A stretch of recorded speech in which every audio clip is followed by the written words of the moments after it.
Ambaji Abu road highway પર આજે સવારે 6 વાગ્યે એક ગંભીર અકસ્માત સર્જાયો હતો, જેમાં સુરપગલા ગામના ગુલાબ ખાન નામના યુવકની કાર અચાનક સ્ટીરિંગ પરથી કાબુ ગુમાવતા ડિવાઈડર સાથે અથડાઈ હતી. ત્યારે અકસ્માતમાં ગુલાબ ખાનનું ઘટના સ્થળે જ મોત નીપજ્યું હતું.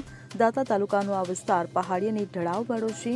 અંબાજી અને આબુ રોડ વચ્ચેનો માર્ગ અનેક વળાંકો ધરાવે છે. આ કારણે અહીં વારંવાર અકસ્માતો સર્જાતા રહેશે. કેટલીક વાર બ્રેક ફેલ થવાને કારણે તો ક્યારેક ઓવરલોડ વાહનોને કારણે અકસ્માતો થાય છે. ત્યારે અકસ્માતમાં ઇટિયોસ કારની આગળના ભાગે મોટું નુકસાન થયું હતું.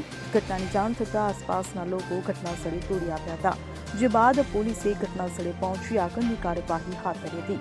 તો આ માર્ગ પર વધતા જતા અકસ્માતોને ધ્યાનમાં રાખીને સ્થાનિકોએ સલામતીના પગલાં લેવા માટેની માંગ ઉઠી છે. Bureau report CN24 news. હવે જુઓ દેશ દુનિયાની તમામ ખબરો તમારી આંગળીના ટેરવે.